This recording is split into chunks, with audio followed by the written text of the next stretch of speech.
For over 25 years, I've been making the journey to Mount Everest. I've stood on its summit 5 times. The mountain has given me great joy and close friendships.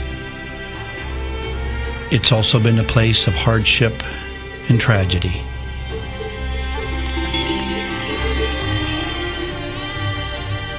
In 1996, a fast-moving storm trapped climbers high on the mountain, and people died.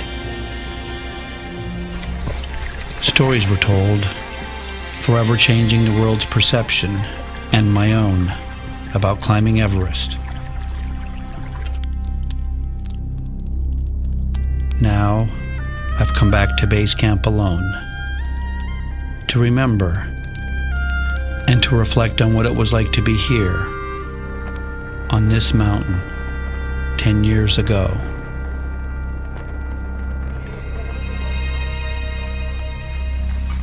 We were all gathered at the mountain's base that year.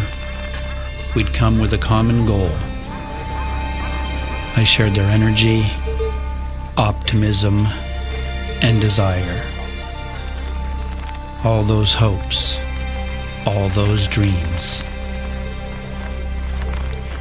But most of all, I remember the climbers and friends caught in that storm. This is their story.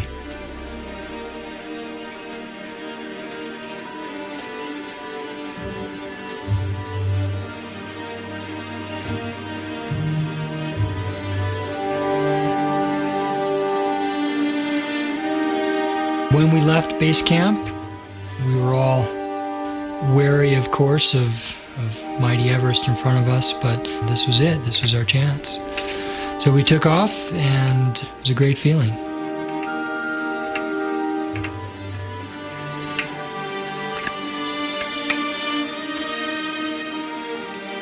Nobody can go there without thinking this is way cool, just to be able to climb on this thing. Just that idea that you're actually going to put your feet on Everest, I don't care whether you're a climber or you're not a climber, that's big stuff. That's exciting.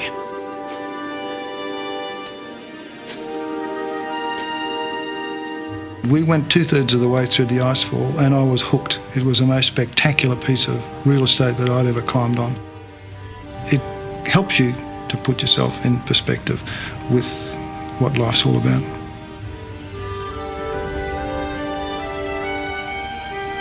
I got through the icefall and I started crying. And I thought, well, I'm probably hyperventilating because I'm really, really tired.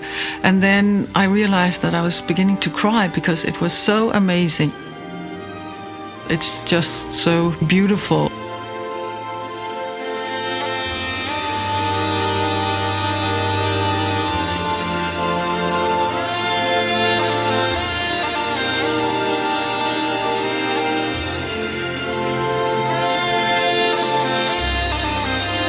I remember seeing them coming up the western comb. It was May 8th. I was already on the mountain. We'd set out a day ahead of the other teams, climbing up the Lhotse face on our way to the summit. I was leading the IMAX film team, but we'd been held up by high winds, and I was worried about the conditions higher up. We needed clear weather for filming. Looking down from Camp 3, we could see them climbing towards us. The mountain suddenly seemed crowded. We decided to go down and wait. On the way down, I met an old friend who was leading one of the expeditions, the New Zealander Rob Hall. We talked about the weather. I took his picture. Further down, I met another friend who I'd known since we were young climbers in Colorado. Scott Fisher was leading his team of clients. The day before, he'd taken a sick climber down to base camp. It was good to see him, but he seemed tired.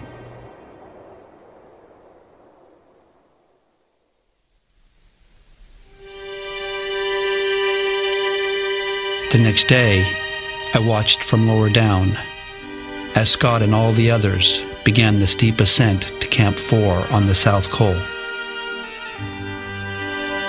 When you leave Camp 3 on the Lhotse face, it's the first time that you can actually see the summit.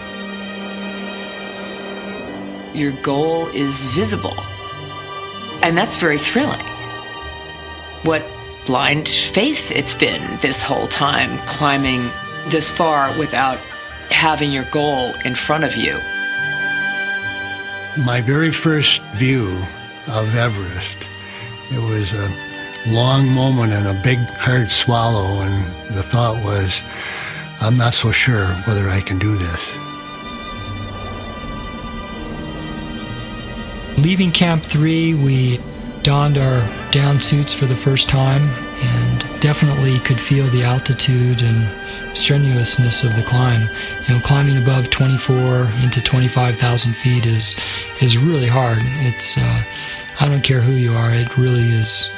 It's challenging and it's hard work. This was the first time that I remember registering the air is much, much thinner here than anywhere else I've ever been. Earlier that morning, there'd been an accident at Camp 3. A Taiwanese climber had slipped and fallen into a crevasse, but he assured his teammate that he was okay and would rest before going higher. 我们在离开第3营往上面爬的时候呢，他告诉我说，他要大概再休息1个钟头、2个钟头以后。You move out of an area that seems familiar. There is this sense of a desolate place. It's kind of like moving into Golgotha. This is a barren, hard, inhospitable, cold, and I don't mean that in temperature. I mean that in just a sense of heaviness about the place. In the afternoon, we got a radio call. The Taiwanese climber's health had deteriorated. The Sherpas were bringing him down, and they asked us to help. We climbed fast up the Lhotse face, but by the time we reached him, Chen was dead. The Sherpas, superstitious about death on the mountain, wanted us to bring the body down. Chen's close friend and team leader, Makalu Gao, had just arrived at Camp 4 on the South Col. David 他就打无线电来说啊，你们的那个陈死掉，我当场哇，我只能说啊，谢谢你告诉我这些。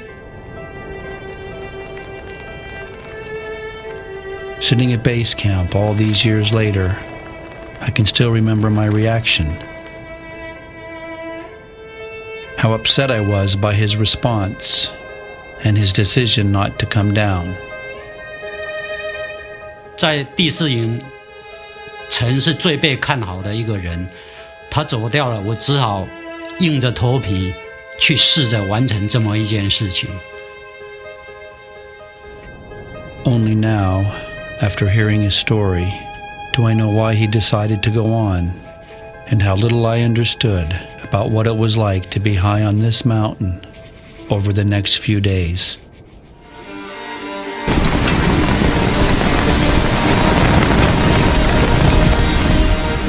The weather was so crummy that when we first got in there, I didn't think there was any chance that we were going to climb that night. In our tents at Camp 4 that night, it was living hell. It was absolutely crazy. It was bad weather, and the concern was, well, what if it's like this tomorrow?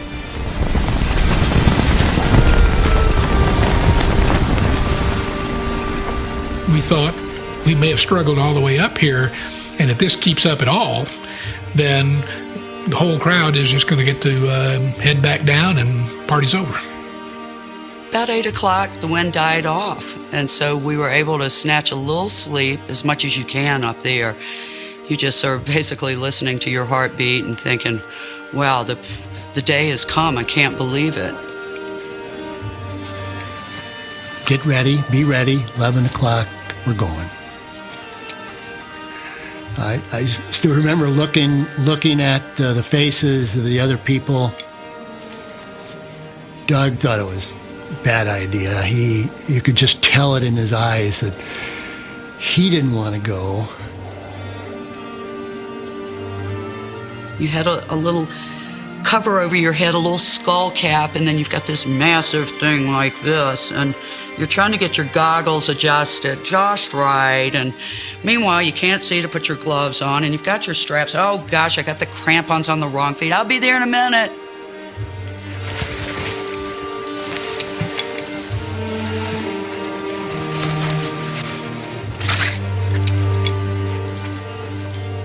因为今天是我能够登上峰顶的一个好机会，然后穿好所有的衣服、鞋子、冰爪。You get out, you stand up, and it's a different world than the one you saw when you came in, because the night is gorgeous, the wind is still. You can see more stars than you ever dreamed that a place could have, and they're so close to you that you feel like you can touch them. In front of us is this great silhouette, the blackness of Everest, and the Milky Way was just on fire. It was like a row of lights above us. It was a vast, open sky, but there on the mountain, I could see the headlamps of Rob Hall's team, and I was worried that we might be behind before we'd even started.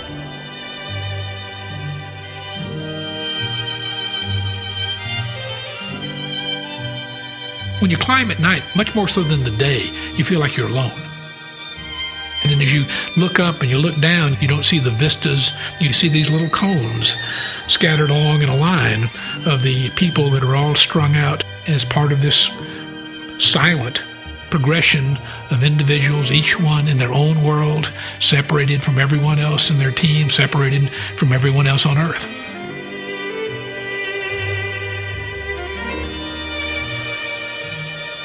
You start to get in rhythm with your oxygen, you get your headlight adjusted just right and jiggle your pack around, and you can feel your body start to come alive, and the blood flowing, and you're climbing Mount Everest. It's a pretty cool feeling.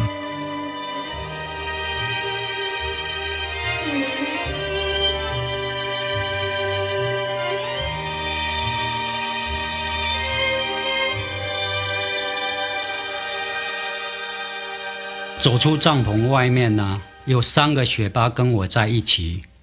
这3个雪巴都是登顶过圣母峰的，前面1个，后面2个。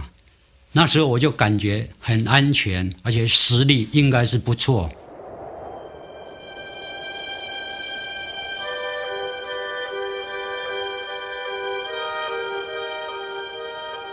Right before the balcony, which was several hours out, after going up fixed ropes in the dark, started to see a little light out to the east.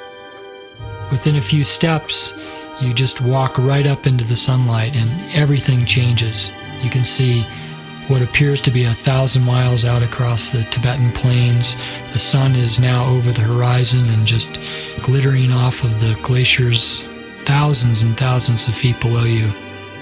It's an amazing experience, and you know why you're climbing Mount Everest at that moment.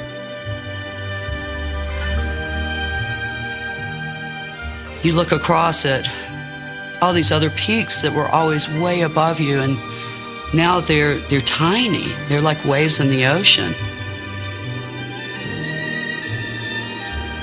And you know that few people have stood here looking out over this fantastic sight.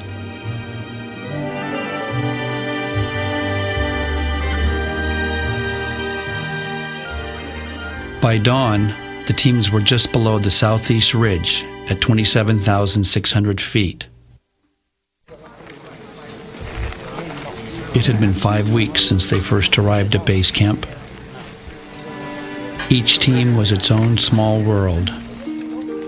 The clients were paying their way, and the professional guides like Rob and Scott promised access to a dream. I felt like a part of something great. I really think that to do something with people for a common purpose is a wonderful thing, and to help people to achieve their dreams is something that caught me as well. So much emotion and experiences and demands of you happen in such a short space of time, 6 weeks of intensive living. I never thought I'd ever do this in my life. I think everybody has a place in themselves that mountains can fill. Mountains carry great respect with people around the world, so it doesn't surprise me at all that many people use mountains to find this. That's what I did myself. I'd spent most of my adult life in profound depression. And I John Wayne'd it so that I never let anybody know about it. And I discovered that if you drove your body hard, when you did that, you couldn't think. And that the lack of thinking as you punished your body and drove yourself was amazingly pleasant. Other people, when their life is at a difficult spot, turn to drugs or drink or credit cards. I go to the mountains. That's always worked for me.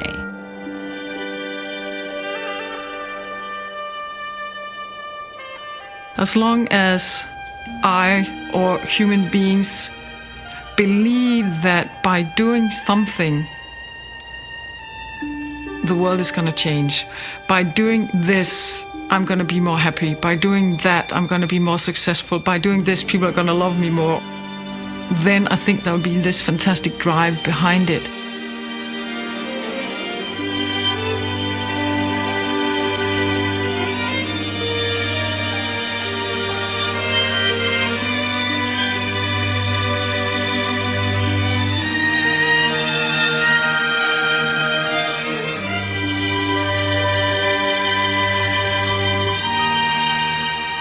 Now that we could see the summit, you're just pulled in. You've gone so far up the mountain. You've come so far from home, and you spent 6 months preparing for this goal. There's no way you're going to turn around unless things are really going south.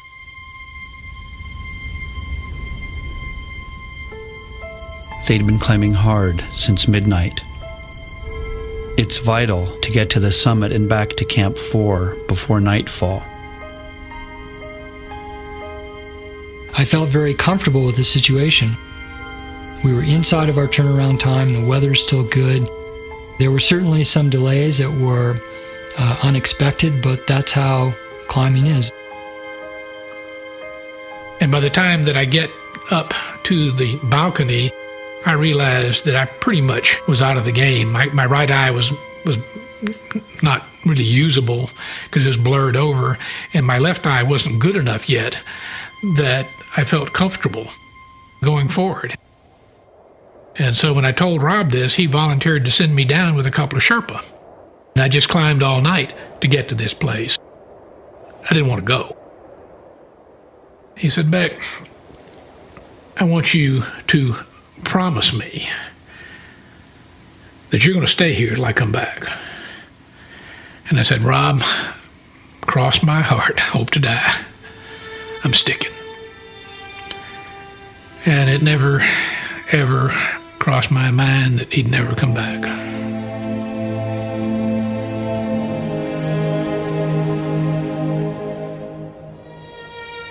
Beck had a problem, and it was too bad. I didn't even think that much about that because, a lot of things happen, and Could have been me, could have been anybody. But it was sort of like tough break and see you later. Upon arriving at the South Summit, there were a few people there, and there seemed to be some confusion about ropes and who was going first, and were we using old fixed lines, or did we have enough new line to string across the traverse to the Hillary Step?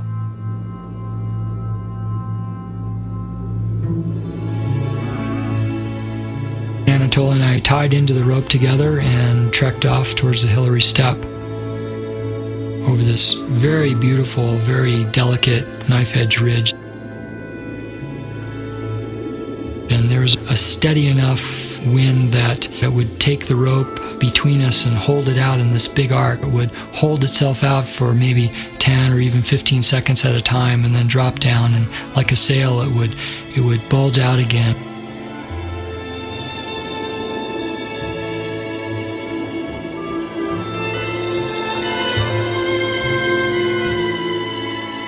It was definitely not a place that you wanted to fall. You had a rope to sort of guide you that was probably staked in pretty well, but the snow wasn't that great for holding stakes. And the fact that when you sunk your ice axe into the snow, you could look through the hole as you pulled it out and see Tibet, and over here you could see Nepal. So you wanted to be very careful about staying right on the border, so to speak.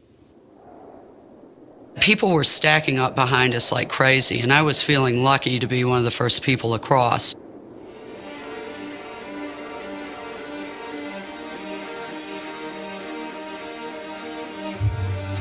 Lots and lots of people were so slow getting up the Hillary Step, and you sort of had to wait your turn in line before you could climb that piece of rock face. And losing 1 hour just more or less standing still on a mountain, that is really the stupidest thing you can do, because speed is the same as safety.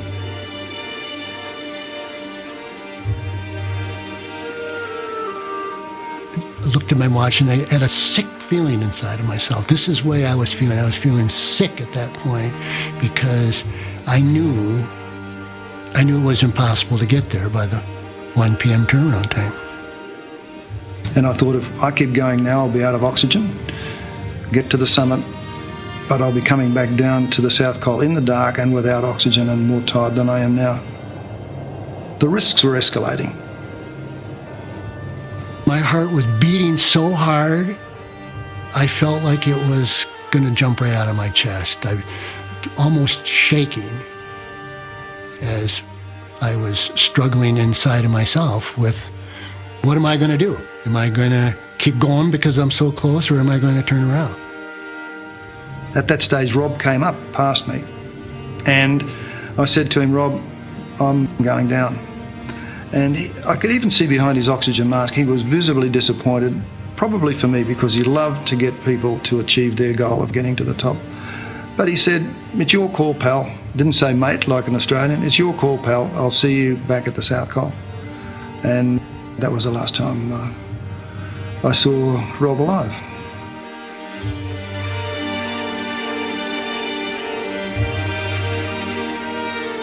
我是看到前面有人在爬很多绳子，一看几十条绳子，然后那个有队员在那里拉了老半天不会动，我在后面就觉得，哎呀，他的动作怎么那么慢？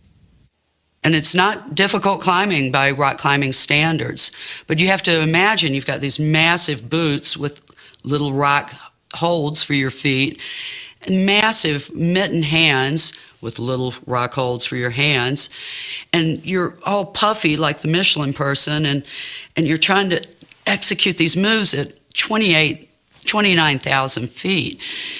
And an oxygen bottle in your pack, and it's just very awkward.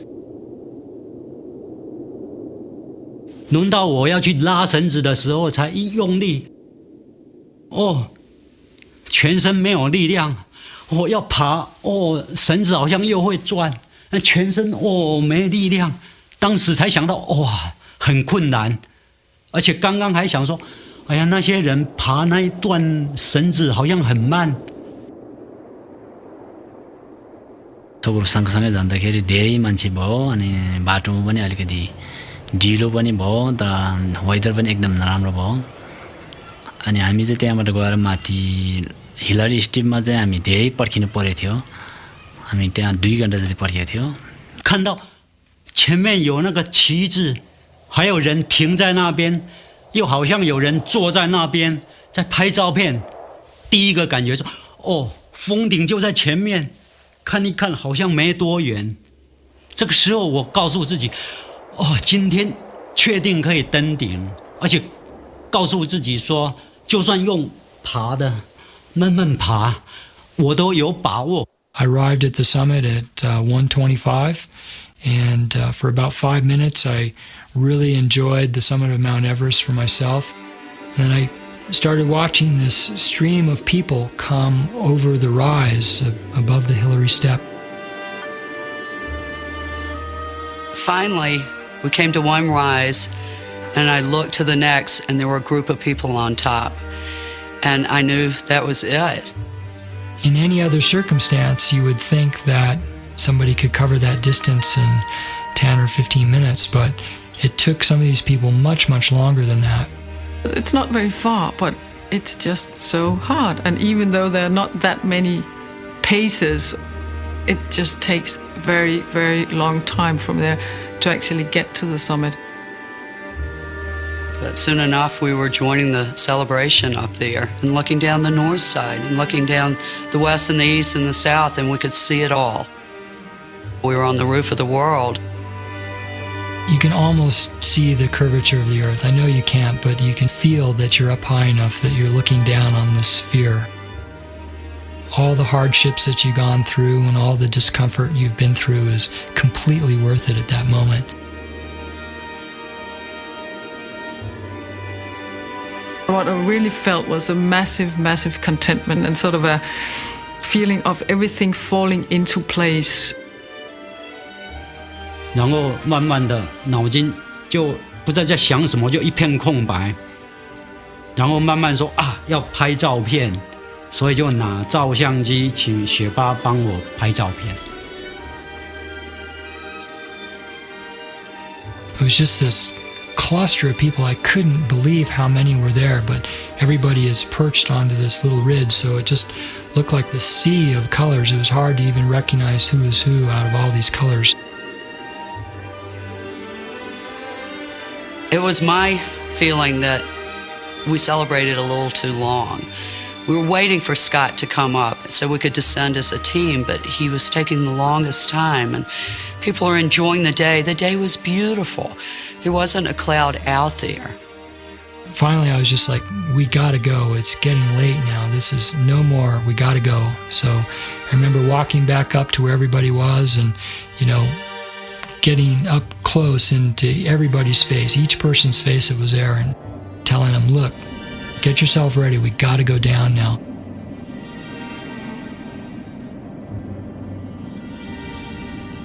When Rob called me from the summit at 2:30, it was those familiar words, base camp. This is Everest summit. Oh, and he sounded sort of hale and hearty. He sounded really good. And he told us who had just started descending, and he said that Doug Hansen he's just in sight, and he said as soon as Doug got up to him that they'd do a really quick turnaround, and he was intending to descend straight away. I said, what's the weather like? And he said, cold and windy, cold and windy. Rob and Yasuko and I, we stayed on the summit for an extra 5 or 10 minutes and then took some photographs, and then Yasuko and I headed back down. Yasuko Namba had just completed the 7 summits. It had taken her 16 years. But she was now the second Japanese woman to climb the highest mountain on every continent.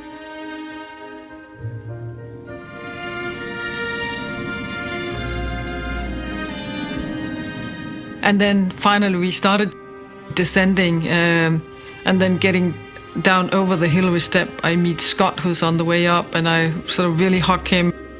We high-fived, we hugged, and it was just obvious from his movement that he was intending to continue going up.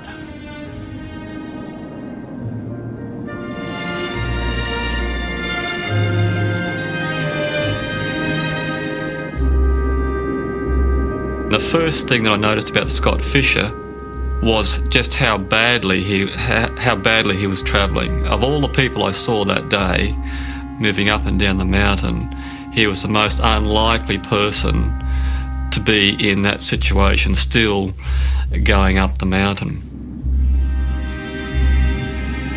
Now hours behind schedule, 14 climbers were still high on the mountain. At the summit, Rob Hall waited for his client, Doug Hansen. आउँदोतिर हामी दुईजना टपमा धेरै 1 घण्टा पर्थ्यो तर त्यो duck आएन duck नआएपछि रोफल फेरि माथि टपमा पुग्यो. Doug Hansen was a postal worker from Seattle. The year before, also climbing with Rob Hall, he'd collapsed at the south summit and had to be helped down. He'd worked 2 jobs to save enough money to return to Everest. Finally, he was almost there. I was in front of Rob Hall. I told Doug Hansen, okay, it's late, it's now bad weather, we're going to down. But Doug Hansen, he didn't talk to me. He just shake his head and then he's pointing his finger and summit. अहिले रेस्टको अलि माथि भेटेर कुरा गरेर आउँदोतिर हामी दुईजनाले पुऱ्याएर आउँछु भनेको. Rob told me, okay, I don't want to leave glance behind, you guys go ahead. You go ahead. Leave oxygen bottle and summit. Go down. From the south summit, I recall looking back along this Razorback Ridge to the Hillary Step. I saw Rob Hall standing up and Doug Hansen leaning into the slope, resting on his ice axe. I remember giving the normal thumbs up sign like that, and I got the same response from the person I thought was Rob Hall. And that indicated to me that everything was okay and it was time to continue the descent. We were headed down from the south summit when I saw Sandy laying in the snow. There's this person in a yellow suit laying face down, head down the hill, and Charlotte, I recognize Charlotte standing above this person. I tried pulling her to her feet, and she was just a load of dead weight. She couldn't go any further. She collapsed. She literally collapsed, and there was absolutely no more power in her to move down. And then I remembered I had that injection of dexamethasone. Kept it warm inside my suit all this time, just in case something like this happened. She kind of gives me the nod as she's got basically both hands on the syringe that, you know, is this the right thing to do? And I'm like, yeah, go for it. So I unzipped the rainbow zipper to her rear end and knew she had layers of pylon, but that the needle would go right through that. And I just took a wing back and she smiled this crazy, wonderful, maniacal smile and jammed the dex into my leg.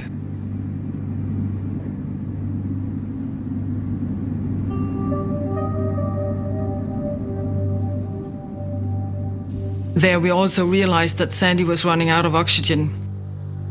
I asked Lena to exchange bottles with Sandy, and she kind of looked at me like, you know, you're crazy, I'm not giving up my oxygen, and I certainly don't blame her for that. But I was like, you gotta do this because you're walking right now and she is not.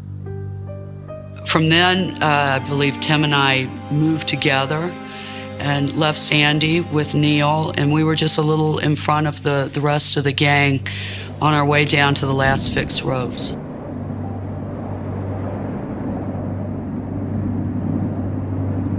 John Taskey was just right in front of me. We basically came to the to the balcony together, and there's Beck.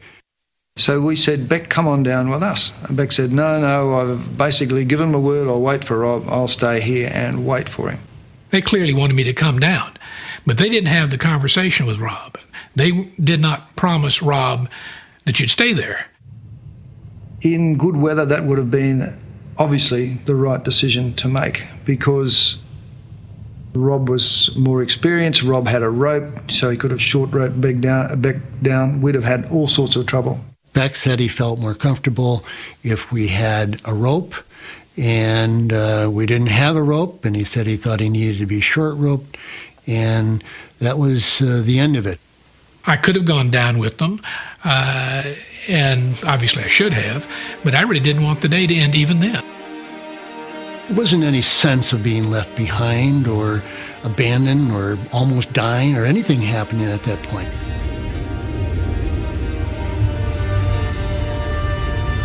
When we got the 4:15 call, Rob was asking somebody else in our team, who may have just been below the South Summit, for more oxygen. And he was obviously with someone in trouble.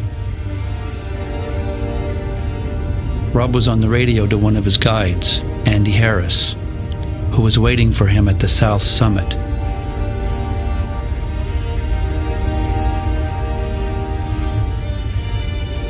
Rob was obviously distressed and concerned about something that was going on.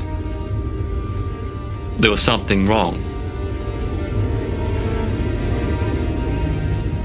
Andy was last seen climbing back up the ridge to help Rob and Doug.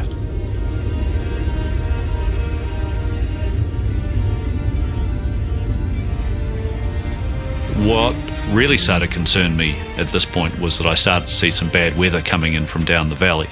There was a very black wall of cloud coming from behind Tawichi, further down the valley, coming in low. Unlike a lot of storms that start high, this storm was coming quite low, and it was obviously very fast moving, very intense. In a few minutes, I saw the mountains of Tawichi disappear. Down below, this, what was sort of benevolent, puffy clouds, has now got more of a sinister look to it. It's starting to look like it's, a real storm, and we're walking right down into this storm.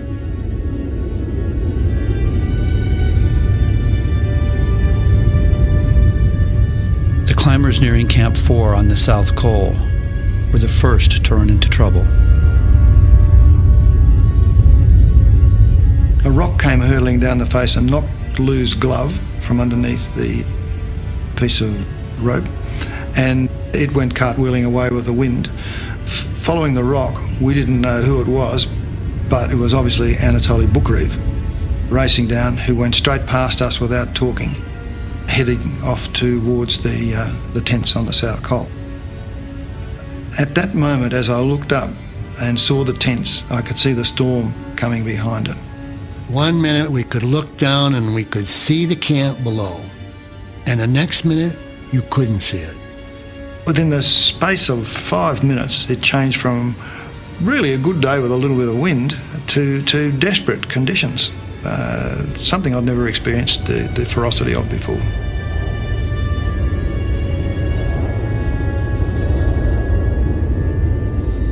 And then I came across Beck Weathers, which caught me completely by surprise, because by this time snow had started to fall very lightly. Beck had obviously been sitting very patiently and very still, completely covered in snow. And as he turned to me, all the snow fell off his climbing suit, and suddenly I could see there was someone in front of me. And I think he said, "Is that you, Mike?" And I said, "Yes." And I think he said, "Well, I've got a bit of a problem. I can't see." So Mike put me on a short tether, and it was a good decision because I'm coming down and I do make some pretty good missteps. I put down and actually shift my weight onto the down foot, and it's nothing there. And then to my surprise, still in the gully, I came across Yasuko, sitting in the snow, completely and utterly exhausted. So I really had my hands full now, because here's Beck Withers, who's totally blind, and Yasuko, who can't walk. There was no more thought about who was on whose team. It was just people. Fortunately for me, Neil could see my dilemma and took over the control of Yasuko. I could feel when I grabbed her at first, her arm was limp, but once we got her up and started walking, I could tell she was hanging on tighter because she had hope, and she knew that she was heading down.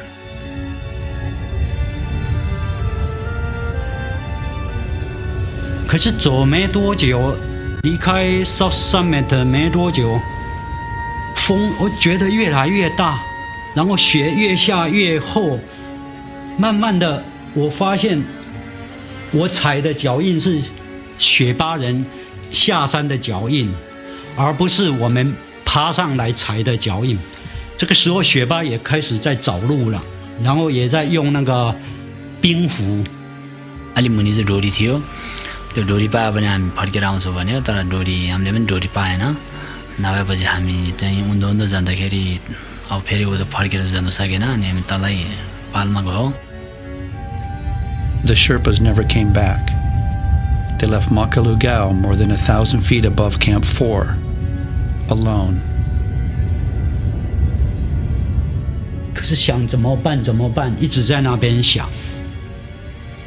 就在这个时候，我听到后面有声音，我的后面，然后有光线，有那个头灯照过来，我就回头看，哎，我的后面就是那个 Scott 在动。Scott soon collapsed on a ledge not far from Makalugao, too weak to descend further. Now both teams were without their leaders. On the top of the Hillary Step, which is about as far away from anywhere in this world that you can get, Rob was in a situation where he had somebody incapacitated that he could not pick this guy up and carry him. That's impossible up there. At 5:15 he called and he said that Doug was weak and yes, I could tell things were very serious. My feeling was that Rob should descend to South Cole and at least look after himself to be in a position to effect a rescue the next day, as hard as that might be. When Guy was talking like this, I think Rob sounded a little annoyed that, like Doug might be listening to this. At the time, I was effectively being the devil's advocate. I mean, I was trying to give him the option to decide that what I was saying was a good idea. He might have been thinking it in his own head, but yet not being able to come up with that decision himself. I recorded at that time that it sounded like Rob wasn't leaving Doug, and that was kind of like we didn't hear for another 12 hours from Rob. As darkness fell, the storm was nearing full force. It swept over the South Cole, engulfing Camp 4.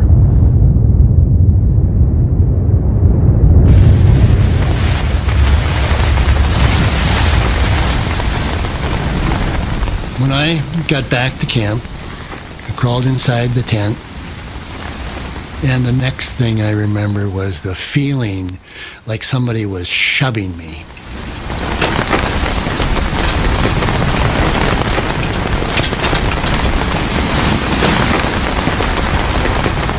But the thoughts were, why isn't anybody here? Why am I alone?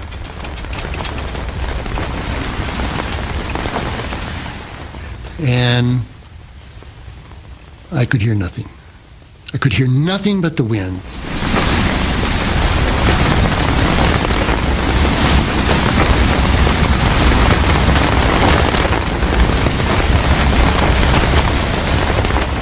It was the wind that was moving me around, like shoving me and pushing me, and it was terrifying.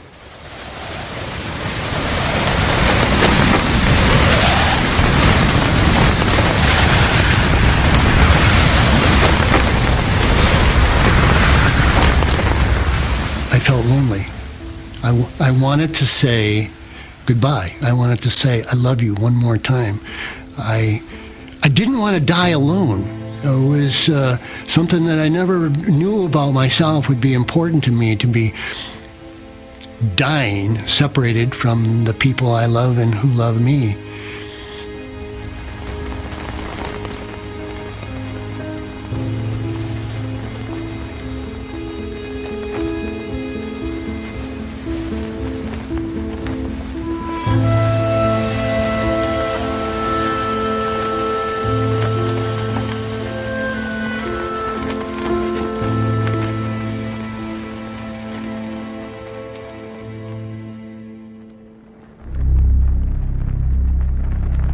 The storm, which began as a cyclone in the Bay of Bengal, surprised everyone on the mountain.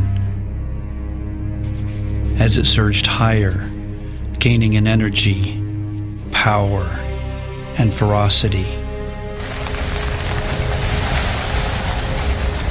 overwhelming the exhausted summit climbers as they searched for camp on the hard rocks and steep cliffs of the South Col.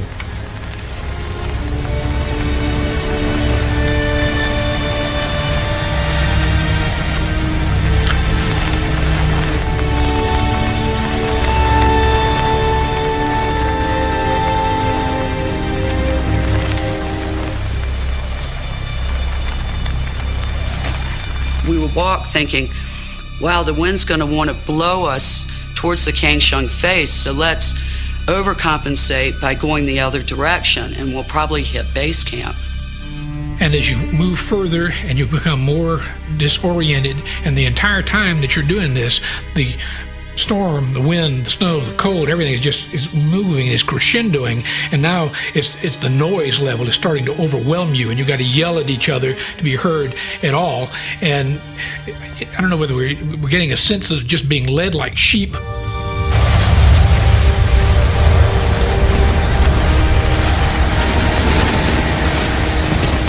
And then we just became hopelessly lost. I recall the ice and the snow stinging my face, freezing my eyelids together to a point where I have to sort of break the ice off my eyelids to be able to see, and tripping over rocks and on the South Col, picking up Beck when he did the same because he fell over quite a lot. I had no idea where we were going. I knew enough, though, to keep track of Mike Groom's arm, because I thought if I let go of him and I got 3 feet away, I wouldn't have any idea where anybody was.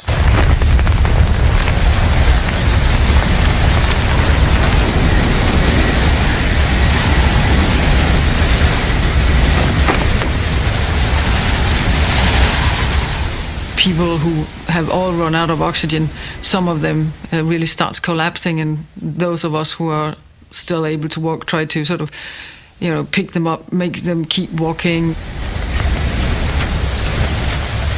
This is survival, and surviving in the mountain is to keep moving, never ever stop. We all felt that camp was close, and we couldn't figure out why we had not stumbled upon it. We had passed discarded oxygen tanks, pots and pans, ripped fabric of tents. We knew we were right there. We could be 40 meters from the tents and people could die there, but there was no way that we could find our way back to the tents. On both sides of the South Col, it's this big, expansive flat, but at the edges it becomes precipitously steep. One side's the Kangshung face, and the other side is straight down the steepest section on Everest on the Nepal side. So, and it was literally, it would have been walking off a cliff. I just had this strong feeling that we had to just stop and sit down and just wait for a little bit for the storm to abate before we made a decision we couldn't get out of.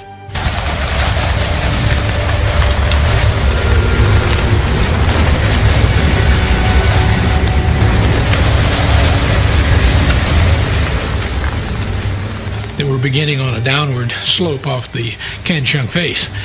And Neil sensed this. I don't know how he did it. That's the reason Neil's a guide and I'm not. But he made that decision that we're going to stop, and then we start to come together, this odd lot of individuals, and we become the huddle.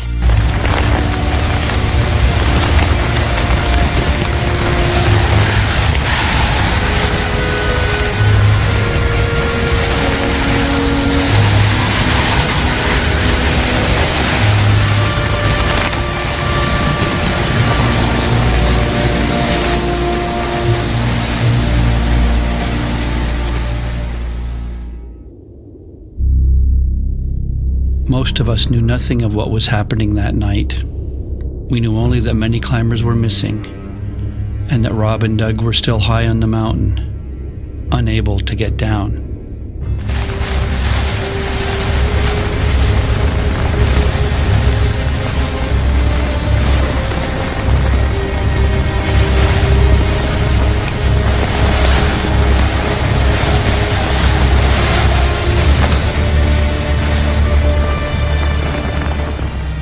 I don't think it's possible to get somebody who's incapacitated down the Hillary Step, let alone along the Knife Edge Ridge between the Hillary Step and the South Summit, let alone in a storm.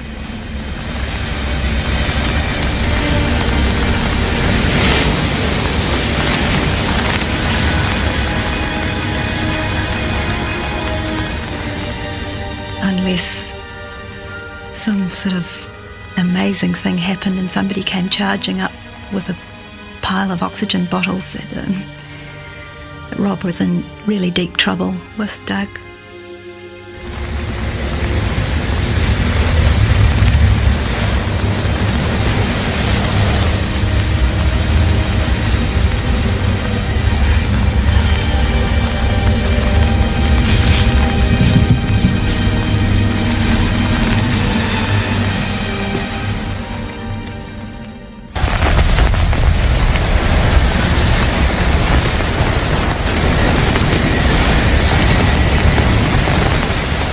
As time passes, each one of us becomes more and more absorbed in our own world. You can know the other individuals are there, but you're beginning to lose that sense of contact with them. Charlotte says, I don't care anymore, all I want to do is die.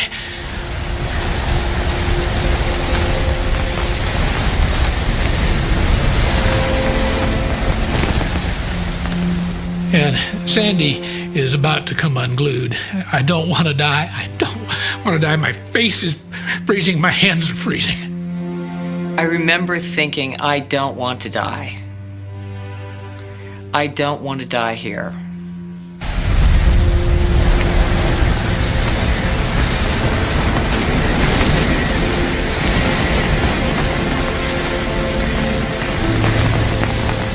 Yaska was next to me, and I was pretty much trying to shove her and pummel her and try to keep it going. And at some point in there, though, I had this sense of just gently moving away. I wasn't giving up. I was becoming unaware.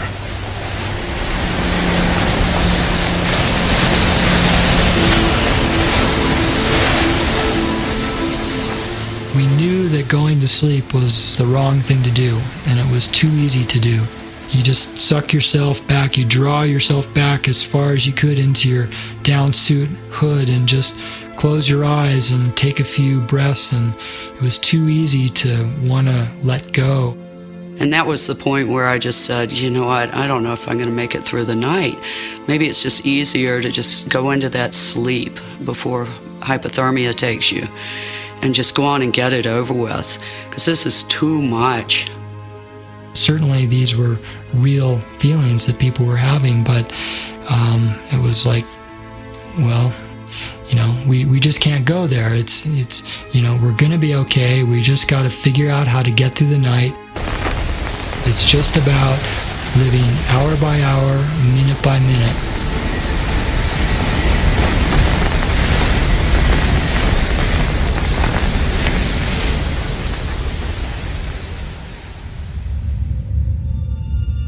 Makalugao was caught by the storm far above the climbers on the South Col.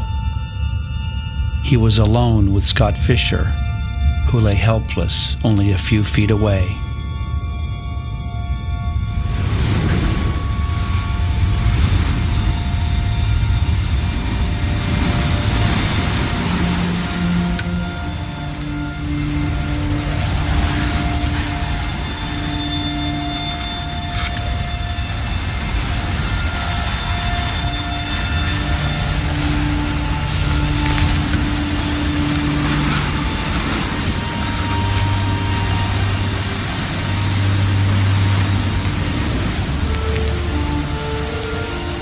知道说，如果我那个时候如果睡觉的话，那个身体就会失温，一失温的话，一下就会死掉，所以一直告诉自己不能睡觉，让它发抖。可是没办法，最后我是警告自己，叫自己的名字，马卡鲁不能睡觉，马卡鲁不能睡觉。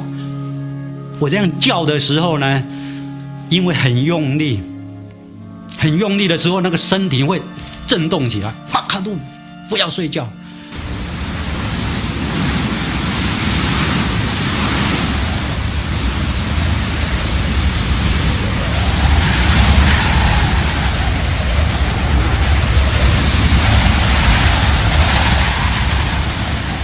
所以那个时候我就想到，哇，安妮达跳 disco， 那我现在要来跳 disco， 我要让自己身体运动运动。然后能够取暖，所以那时候我就开始，然后打自己，拍打自己，然后脚就踢过来踢过去。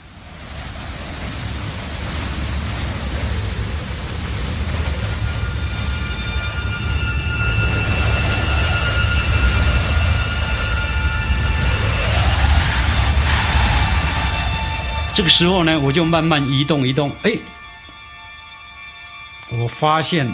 在旁边，我移动没多久就摸到那个这么大的那个 Scarfish， 我摸起来都冰，感觉都是冰的。然后我靠近，真的呢是个人，然后他就说 I am sick, I am sick， 声音很微弱。哇！可是我听到那个 I am sick， 我想他说他生病，问题是我也没有能力去救他。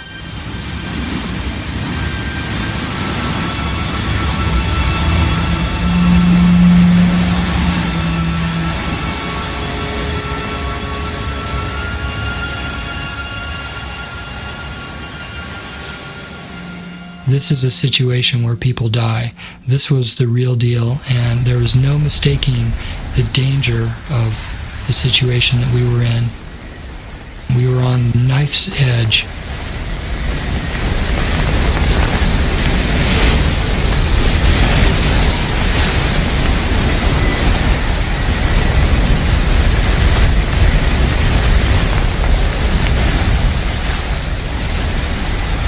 I could almost objectively watch what was happening to me. And then that was fairly eerie, not so much as being an out-of-body experience, but monitoring myself for my downfall. You're in this little tiny world of incredible noise and cold, and you're going past just shivering and shaking uncontrollably, where you have no ability to stop your body from trying to generate enough heat. You can't get it to stop.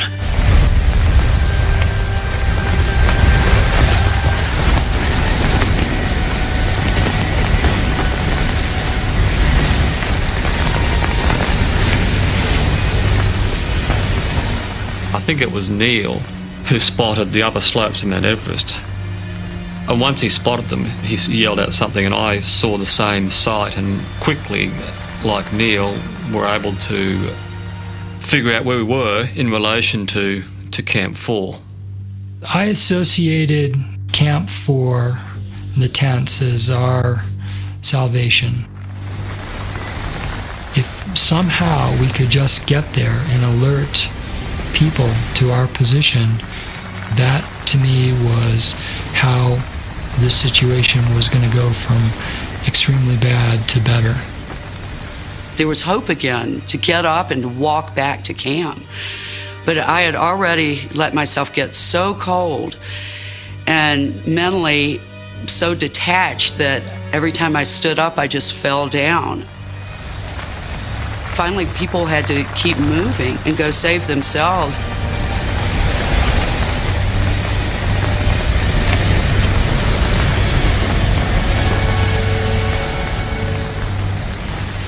Yasuko I had on my arm the entire time in the huddle, and when I grabbed her to try to stand her up, she kept falling to the ground. You know, I tried to drag her and help her along, but I couldn't do it.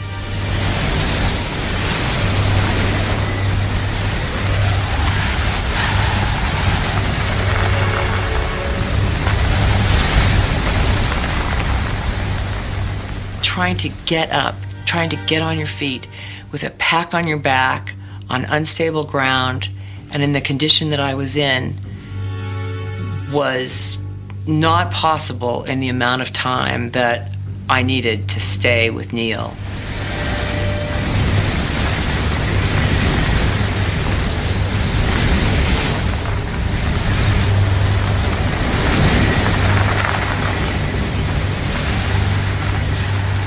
We were staggering about like really drunk people. Absolutely no resources left to even try to move, but as it was everybody's only chance of surviving, we did it anyway. And I tried to go with them, but I had Beck and Yasuko, and I think I had one person on each shoulder. But after 20 metres, Yasuko had fallen over twice, and it was just a hopeless situation.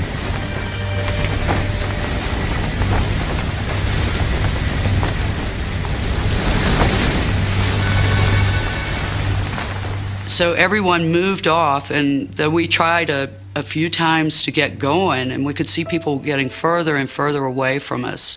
I remember Lena on Clove's arm, shuffling along slowly but moving, and me wanting to be with her, but just not able to physically go.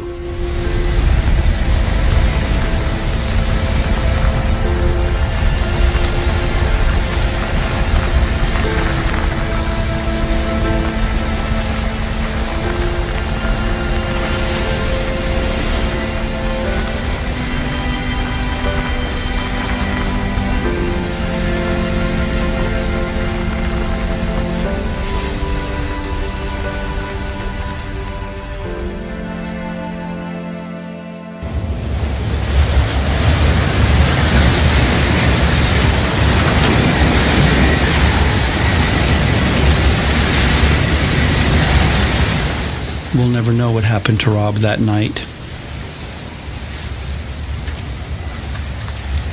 It must have been a desperate struggle as he tried to move Doug along that ridge, only a few feet at a time, so far from the safety of camp.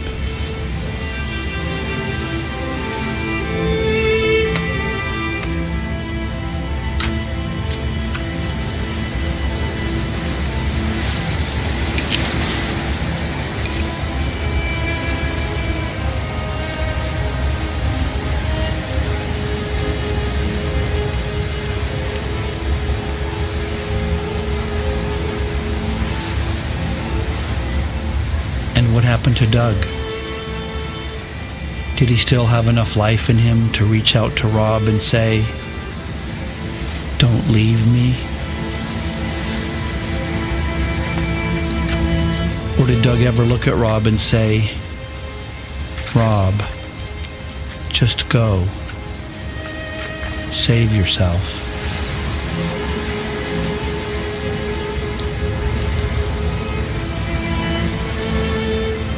And where was Andy Harris?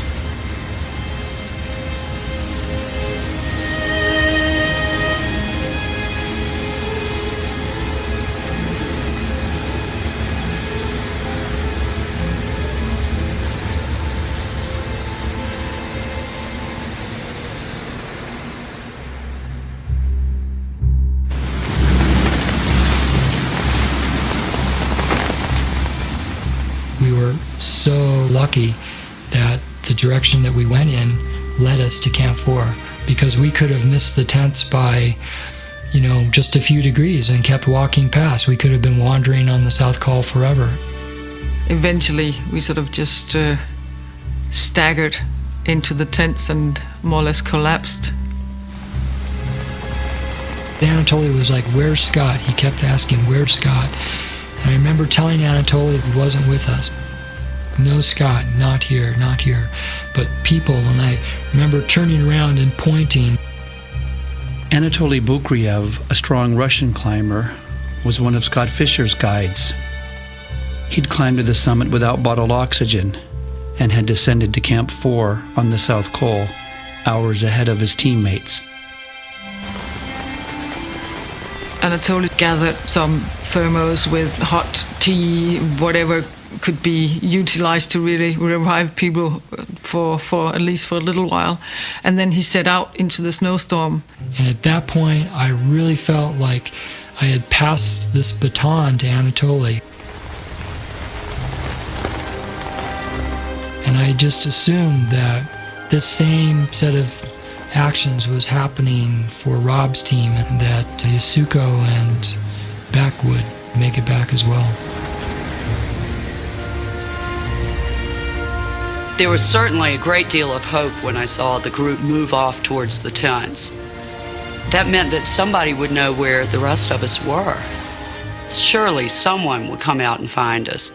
That clearly was what needed to be done.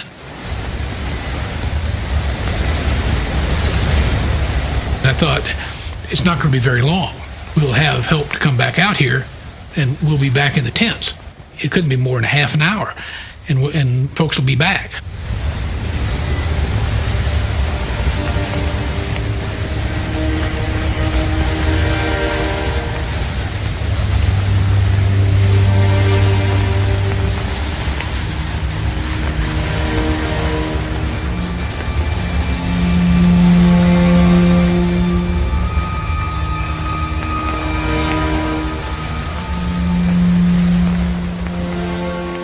We could see a headlamp coming vaguely in our direction, but certainly not striding purposefully. But it was a light, and with a light was a glimmer of hope. And soon it became clear that it was Anatoly. He just grabbed me and said, "I'll be back," for the rest of the group and Sandy and Tim. And he hooked arms with me and assisted me to my feet, and we started to walk back. I tried once again to sit down every few feet and rest, but he told me not to do that. That was impossible. We had to keep moving. Finally, I came into a tent, and there was Neil with a huge hot cup of tea, and I remember him handing it to me, and I couldn't hold it because my hands were shaking so violently that he had to feed me the first few sips, and then I could put my hands around that cup and warm them enough to be able to stop shaking as much and drink myself.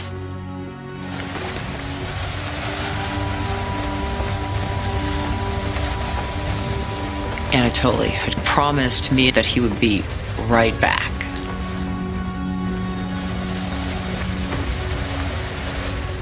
At a certain point, I lost hope that he was going to come back, because it seemed like it was taking so long.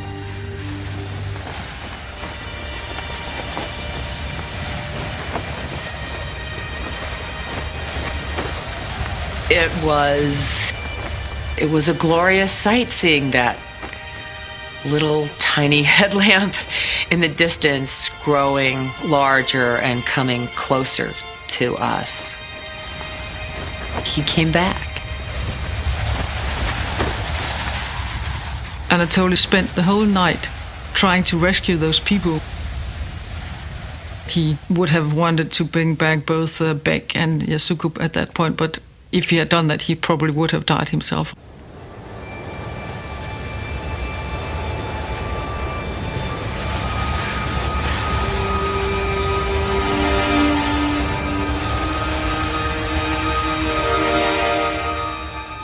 last part of being there, I couldn't see anybody. I could still feel somebody next to me. And I remember thinking it was probably Yasko.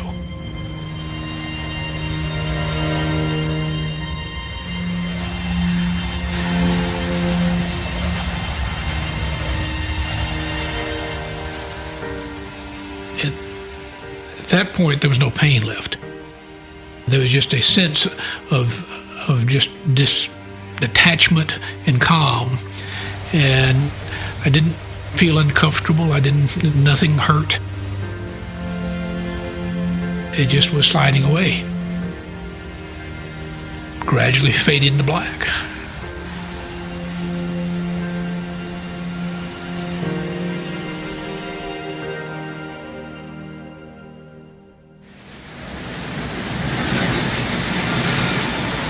我真的会死在这个地方啊！因为我用很多方法想自己看怎样烧这个弄那个都没有用了，这下子真的只好面对死亡了，真的要死掉了。一想到要死掉，自己心里头很难受，因为不想这个时候死掉。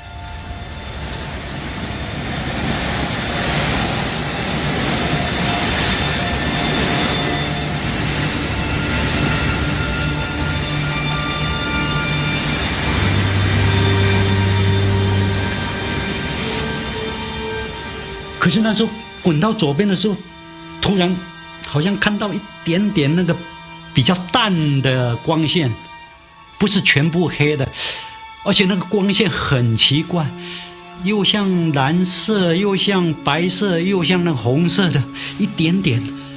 我第一眼看到的时候吓一跳，赶快转过身来。我在想，那个光线好像是人死掉以后，然后下到地狱那种奇怪的光线。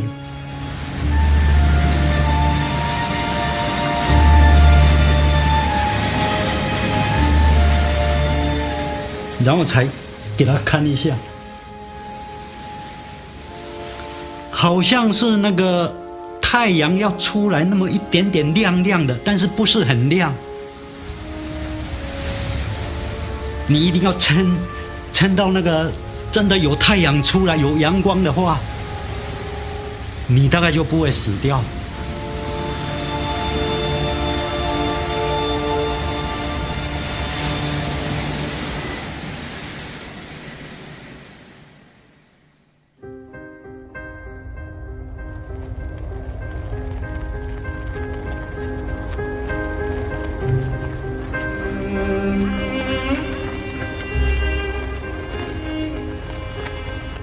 When Rob called in the morning, I scrambled out of my sleeping bag and I just remember climbing over bodies to get to the radio. I just had to get there, and I picked up the radio and I said, "Rob,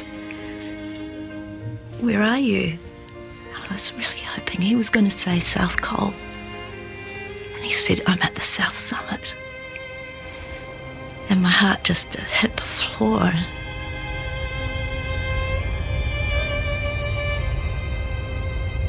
Rob once said that if you're stuck up there, you might as well be on the moon.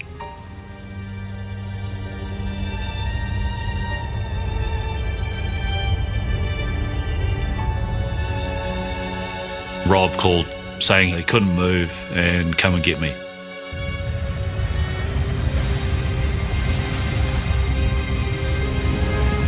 And when we asked Rob about Doug, all Rob could say is that Doug is gone.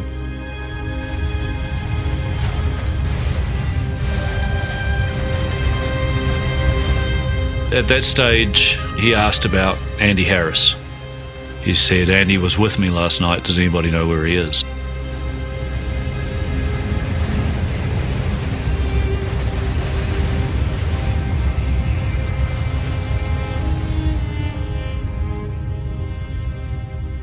In the morning, we went through looking through Nambai and back.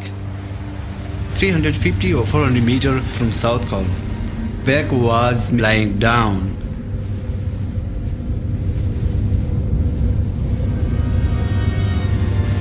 I pick up Yasukun number, but she wasn't respond to me. And then I told them, okay, number is dead here. You guys go down, look back.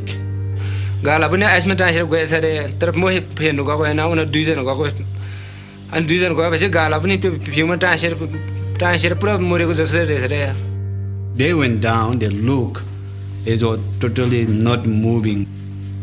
They told me it seemed like a number, it's totally lie down.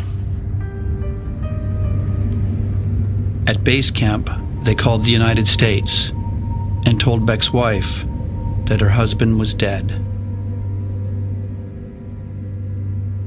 我听到有人在叫了，马卡鲁斯，马卡鲁斯，我听到了，但是我的眼睛没办法张开，只听到好像在做梦一样，有一个氧气面罩就噗罩在我这里，然后我就顺势就一吸，这个。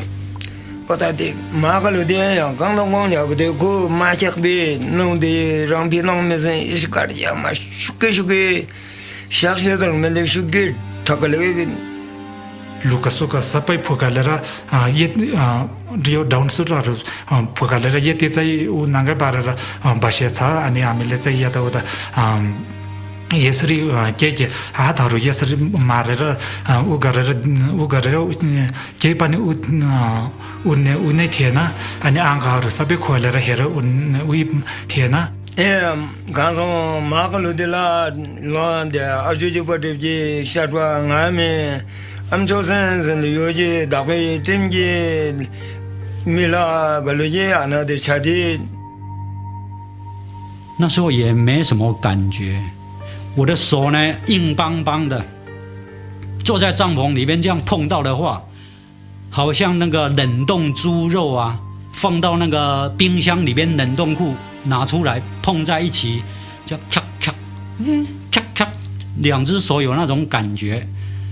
但我那边陪陪他们两门学习呢，头些什么，他们要么他回来要陪是家生。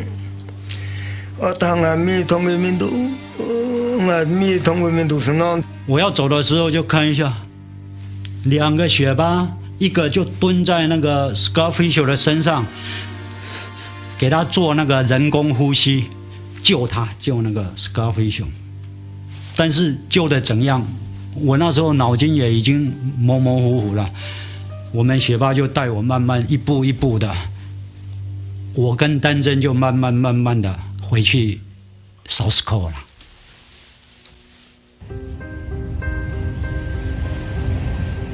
During the morning, the winds became so strong.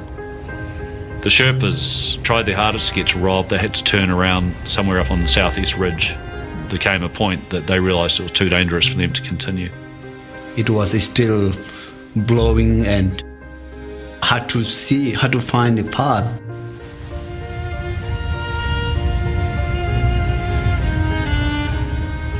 We both decided we may not reach there, or we may something going to be happening for us too.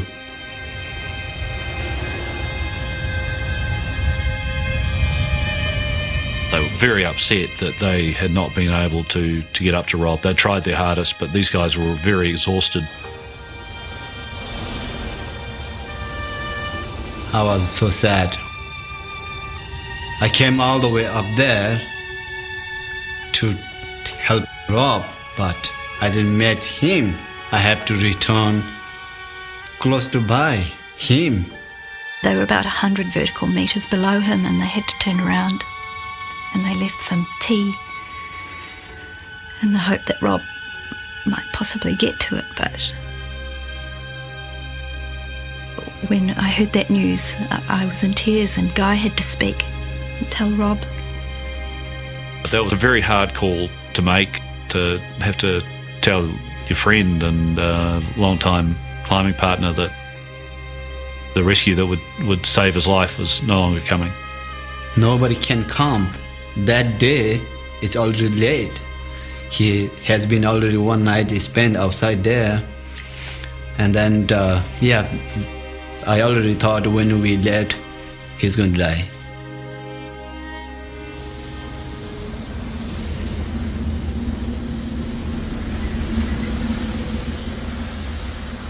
I was now the person responsible for this, the survival of the team, and I was certainly in no condition to even mount a rescue for those who were still outside, or get the survivors of our team down to safer ground.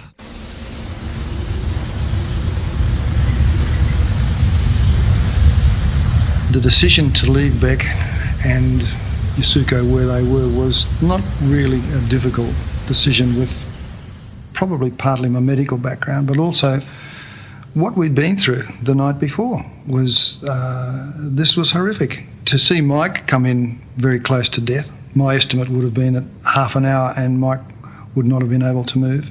And here were these other people exposed to phenomenal winds, at least 80 miles an hour, 20, 30 below zero, all night.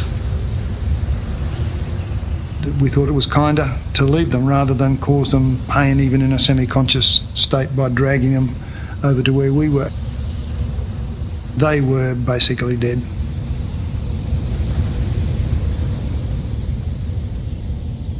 When I initially began to come around, I thought I was in my own bed. It was pleasant, it was warm, I was not the least bit uncomfortable. There was nothing to hurt because all the parts that were exposed were dead. And dead flesh doesn't hurt.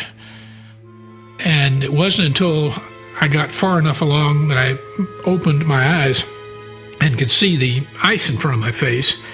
And then I managed to look over and I saw the claw that was my frozen hand.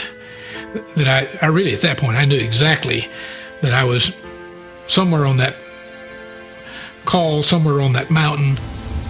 I was on my own. Well, I was as good as dead. Then when I saw my wife and children just directly in front of me, that's what drove me. And that got me up, and that got me moving. I fell down a bunch of times. I was just trying to keep from going in circles. I remember one thing that was pretty unsettling. I can see the sun, not the rest of the stuff around, but I can see the big yellow ball up there, and I'm looking at it, and it's about there as I'm looking above the horizon. And as you well know, when that sun goes down, the place changes rather dramatically from something which is survivable to something which is just horror on earth. I'm shuffling along, aware that I'm hallucinating. And as I was getting closer to these blue objects, and I'm really not aware yet that the blue things are the tents, it rolls through that they might be, but I don't really know that. And it's only when somebody stands up in front of me and we look at each other over one of these blue rocks do I realize that I'm back. I'm in the tent, I'm in a sleeping bag, and they know that I'm here.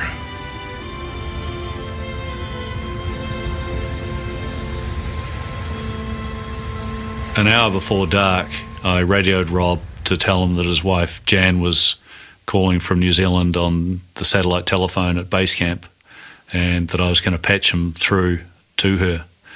And he said, "Hold on a minute, mate. I've just got to put some snow in my mouth to moisten it. I'm a bit dry," before he could talk to her, which, you know, was Rob just wanting to make sure that when he did talk to Jan that he came across sounding good, and probably to reassure her that he was okay and this was just a bit of a fix, but he was going to get his way out of it. And I guess nobody wanted to admit it to themselves that it was going to be their last call. It was something that was just never said. And as I put the call through and held the microphone of the radio against the satellite phone, I was almost doubled up, holding my hands up with the phone because I was crying so much. And I felt that in some ways it was terrible to be doing. It was a terrible thing as well as a really good thing.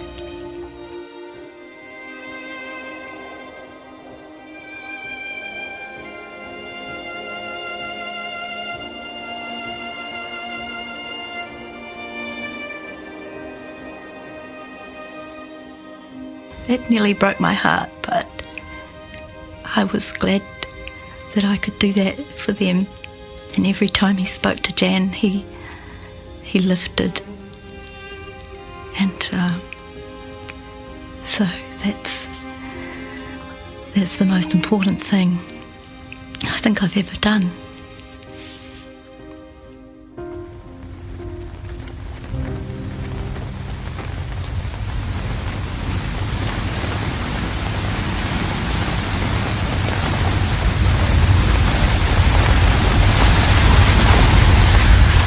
On the second night, the winds blew up even more than the first night. And at one stage, the moorings that were holding the tent to the rocks started to give. I didn't realise that Beck was alive. And what surprised me more was when I heard that the whole night he had been in a tent no more than 10 feet from where I was. During the night, I woke up and I realized I was completely alone, and I'm incredibly thirsty. So I call out enough till finally one of the Sherpa comes over and he has a thing of hot tea. And he's right outside the door of the tent. And I try to get him to come into the tent and he won't come in. We sit and stare at each other for a while. I can't get out and he's not coming in, and eventually he wanders off. I think there was something about me that had an air of death.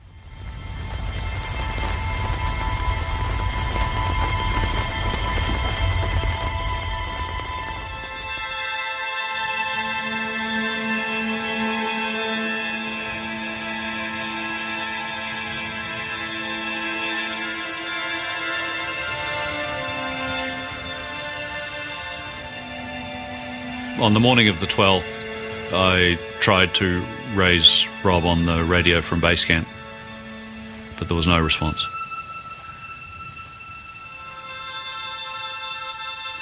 We tried repeatedly through the day. We always were monitoring the radio, but we didn't hear from Rob again. There were so many people needing assistance and help from South Cole that there was just no possible way to initiate another rescue effort.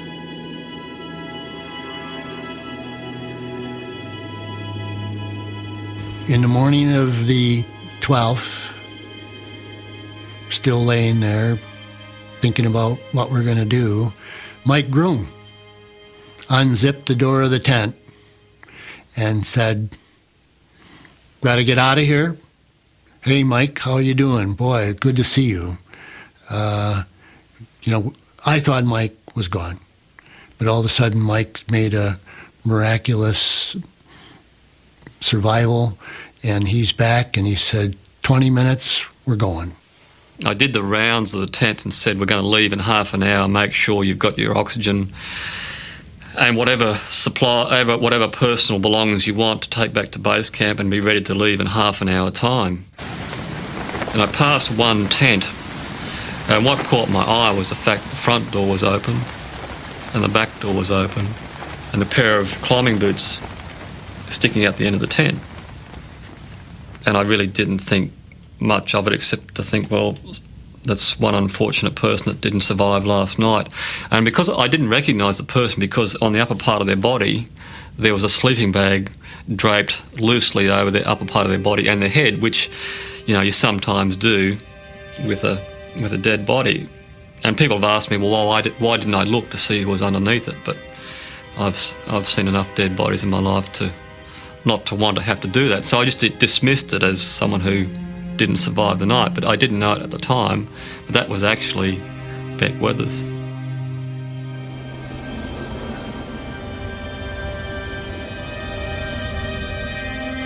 No one had told him that Beck had come back. Beck had been put in a tent alone, left for dead once again.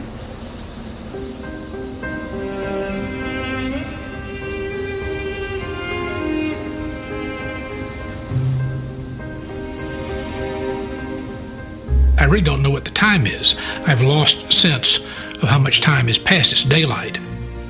I'm yelling out to try to get some connection again, some attention that you can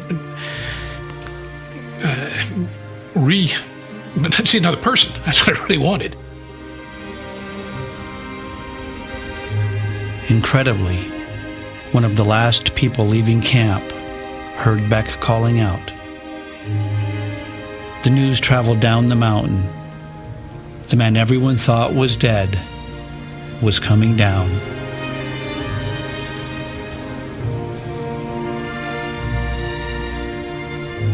After descending the Lhotse face, I came across David Brashears, who was holding out a water bottle to me. And as I was drinking, he said, "Do you know Beck's alive?" You could have slapped me in the face and not surprised me as much as that. And I uttered some expletive, deleted, and said, "That's not true." And he said, "Have a look for yourself." And I looked up across the Lhotse face towards the Geneva Spur, and there were two people helping this fellow down in a suit, which was obviously Beck's suit. I was alive again. I was coming back. Even if I just fell apart at this point, I was going to get off the mountain. And the hardest part, the dangerous part, the part where you're going to get wounded is all behind you. And now it's simply a matter of getting home.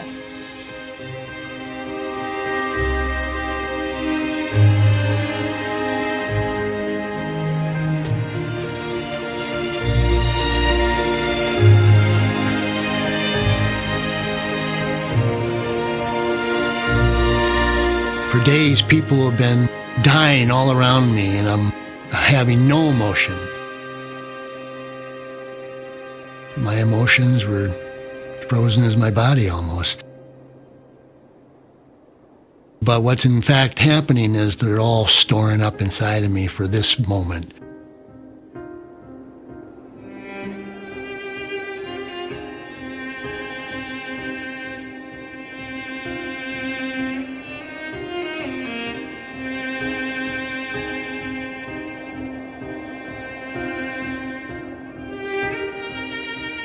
It wasn't until I got through the very last section of the ice fall when I could see people up ahead from our base camp, and I sat down and I cried and cried and cried. I never cried like that in my whole life, I don't think.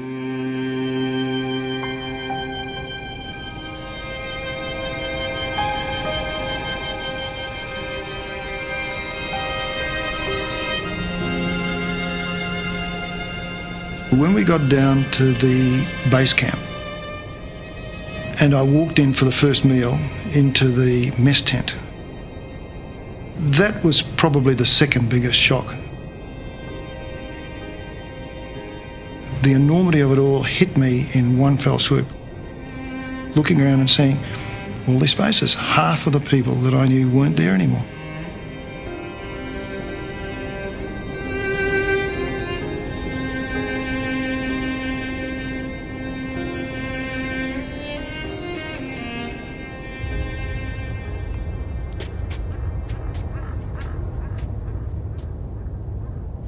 That leaving was so hard, and I remember being so slow as I couldn't stop turning around to look.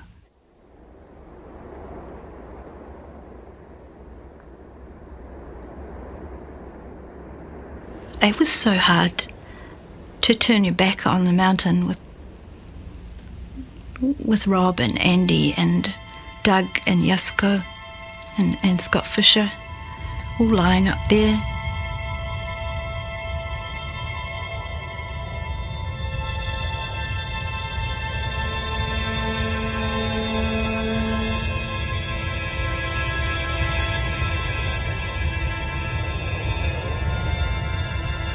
今天，如果我知道登这个山会切掉手指、挖掉鼻子或者切掉脚的话，我不去登山，因为没有那个必要。可是，当我很小心的准备好了，装备各方面都准备好，体力、技术都 OK 了，我尽我所有的能力去努力准备，然后去登山，结果遇到不可预测的意外，那我接受这个事实，这是我的想法。Everybody always says that the definition of character is what you do when nobody's looking. And when we were up there, we didn't think anybody was looking. And so everybody did pretty much what their inner person, the real them, the exposed them would do. And some individuals come out of that, I think, justly proud of their actions. Others would probably never want anybody to know.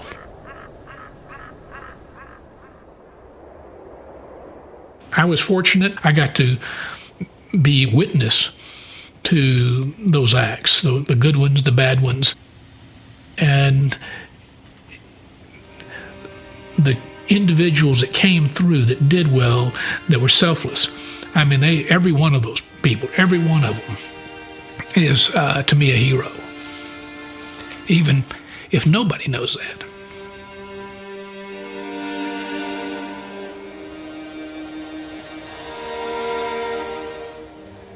For as long as people are drawn to Everest, this line of memorials will continue to grow.